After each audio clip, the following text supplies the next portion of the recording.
CBSE class 12 maths हमारा chapter है differential equations और हम टॉपिक 2 कर रहे हैं वेरिएबल सेपरेबल मेथड। अगला क्वेश्चन है question number 19, the number of solutions of the differential equation. तो ये हमारे पास एक डिफरेंशियल इक्वेशन है और इसकी एक कंडीशन दी है कि when y at x equal to 1 y is equal to 2।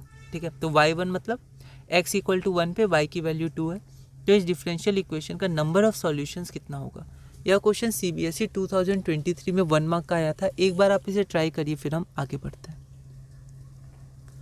तो यहाँ पर हमारे पास गिवन डिफरेंशियल इक्वेशन इतना है। अब ये वेरिएबल सेपरेबल से बन जाएगा क्योंकि y का एक्सप्रेशन y+1 dy के संग रख दिया और x का एक्सप्रेशन x-1 dx के संग रख दिया।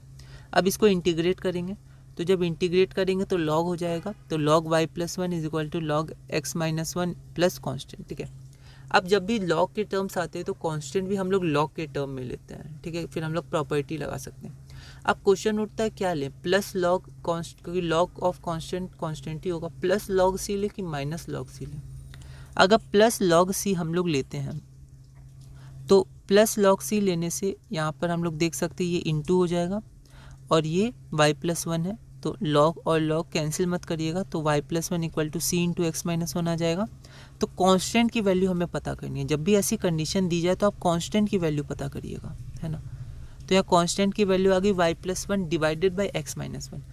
पर हमारा क्वेश्चन में कंडीशन है x इक्वल टू 1 पे y इक्वल टू 2 है। अगर x इक्वल टू यहाँ 1 रखेंगे तो ये तो अनडिफाइंड हो जाएगा, तो प्लस log c नहीं लेंगे, इसलिए हम लोग माइनस log c कांस्टेंट के रूप में लेंगे। ठीक है, तो यहाँ पर हम देख सकते हैं, यहाँ पर हमने जैसे माइनस log c ली तो x-1/c आ गया, फिर log हटा तो y+1 इक्वल टू x-1/c, तो c is equal to x-1/y+1। ठीक है, अब यहाँ पर ये कंडीशन वैलिड है क्योंकि x को वहाँ 1 पुट करेंगे तो न्यूमरेटर 0 होगा, जो हो सकता है। ठीक है, तो यहाँ पर जब हम लोग x की वैल्यू 1 पुट करेंगे और y की वैल्यू 2 पुट करेंगे तो यहाँ पर 0/3, तो कांस्टेंट 0 आ गया।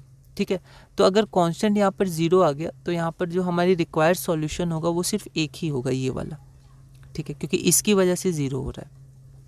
तो यहाँ पर रिक्वायर्ड सॉल्यूशन हो जाएगा x-1 इक्वल टू 0 या x इक्वल टू 1, है ना। तो यहाँ पर सिर्फ एक सॉल्यूशन होगा। ओके, तो यहाँ से आप एक बार देख लीजिएगा, है ना, कि यहाँ पर 1 सॉल्यूशन क्यों आया, क्योंकि यहाँ पर c इज इक्वल टू जो हमारा 0 आ रहा है, जो कांस्टेंट की वैल्यू हट रही है वो सिर्फ इसके कारण हट रही है ना। तो इसको आप एक बार खुद भी एक बार इसका देख लीजिएगा रीज़न अच्छे से, है ना। तो रिक्वायर्ड सॉल्यूशन यहाँ पर हमारा 1 हो जाएगा।